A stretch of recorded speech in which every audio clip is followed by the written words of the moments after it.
All right, let's just jump right in. Think about your morning today. I mean, really think about it.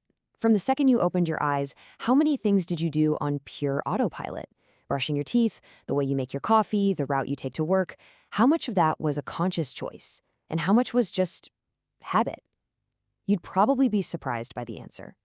Because it turns out studies show that a staggering 40% of everything we do every single day isn't a decision at all. It's a habit. That's almost half of your life running on a script that your brain just plays automatically. So if we want to understand how to change our lives, well, we've got to understand how to rewrite those scripts. To really see just how powerful these scripts can be, let's start with a pretty incredible story. This is about a woman named Lisa Allen, who was basically a scientist's dream come true because she had managed to completely overhaul her entire life in just a couple of years. I mean, just look at this transformation. It's absolutely profound. On the one hand, you have Lisa before, 60 pounds overweight, in serious debt, smoking a pack a day, and couldn't hold a job for more than a year. Then you look at the Lisa the researchers met, healthy, a runner, totally debt-free, hadn't smoked in 4 years, and was thriving at her job. The change is so massive it almost doesn't seem real. So what happened? Did she just wake up one day with superhuman willpower? Well, the scientists who studied her, who even looked at her brain scans, they found a different answer. An answer that was both way simpler and, a lot more complex. Lisa's life didn't change because of willpower alone. It changed because she changed her habits, and it all started by focusing on just one. And this brings us to the real engine room of it all. See, whether we're talking about a good habit like running or a bad one like biting your nails, every single habit you have follows the exact same neurological pattern. It's a simple 3-step loop that our brain creates to save energy. This whole operation is run out of a really old part of our brain called the basal ganglia. You can think of it as your brain's efficiency department. Its whole job is to look for routines it can turn into habits, so your conscious brain can free up space to worry about other things, like, dodging a car that cuts you off instead of having to think, okay, now I need to move my foot to the brake pedal. So let's break this loop down. It's got 3 parts. First, there's the cue. That's the trigger. For a coffee habit, maybe the cue is your alarm clock ringing. Next comes the routine. That's the action itself. You get up, you walk to the kitchen, you brew the coffee. And finally, part 3, the reward. That amazing first sip, the jolt of caffeine.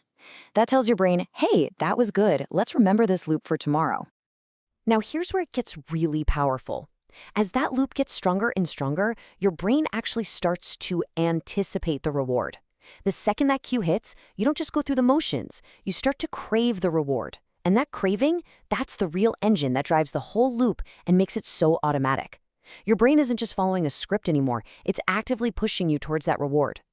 So if this loop is so powerful, so deeply wired into our brains, how on earth do you change it? I mean, you can't just tell your brain to stop craving something, right? Well, this is where understanding how habits work becomes a real superpower. And this is maybe the single most important rule to remember. You can't just get rid of a bad habit. The cue and the craving for the reward are just too strong. So instead of fighting it head on, you have to be clever. You have to become a habit surgeon. You keep the old structure, but you carefully swap out one piece in the middle.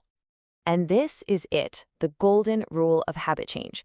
You keep the exact same cue, and, this is the crucial part, you deliver the exact same reward. The only thing you change is the routine.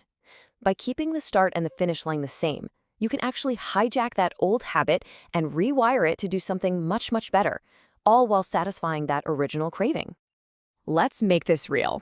Let's say every afternoon around 3:30, you wander off and get a cookie. The cue is pretty clear. It's 3:30 and you're feeling a bit bored.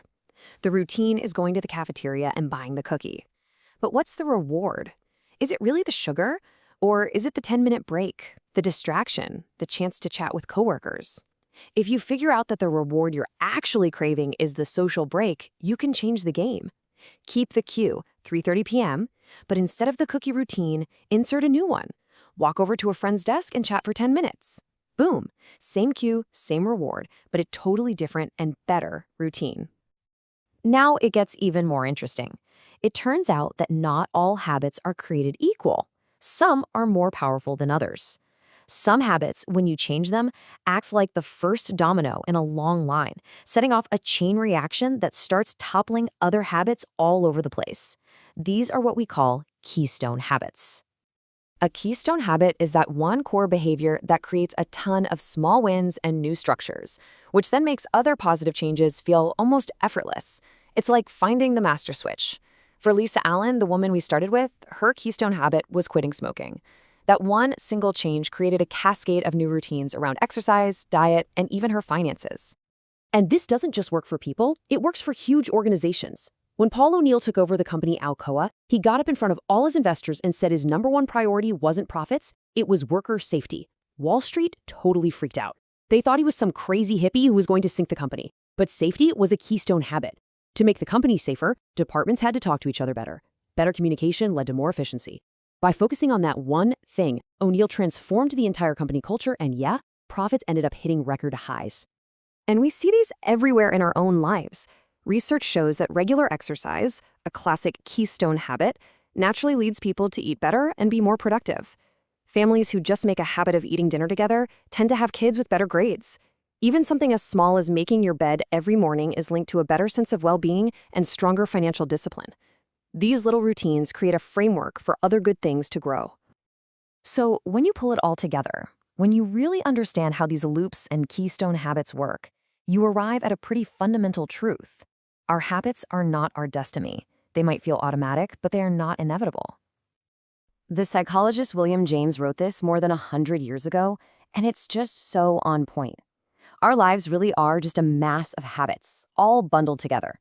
They form the architecture of our daily reality. But, and this is the key, that architecture is not set in stone. Because once you can see the loop, once you can spot the cue, the routine, and the reward in your own life, you gain the ability to step in and change it. You can start to diagnose your own behaviors and then redesign them. You go from being a passive character just following the script to becoming the author. The power shifts from the habit back to you.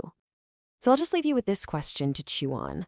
Looking at your own life right now, what is the one small change, the one keystone habit that could be the thing to unlock everything else? It doesn't have to be massive. It just has to be the first domino. Because once you find it and you give it a little push, the rest will start to fall into place.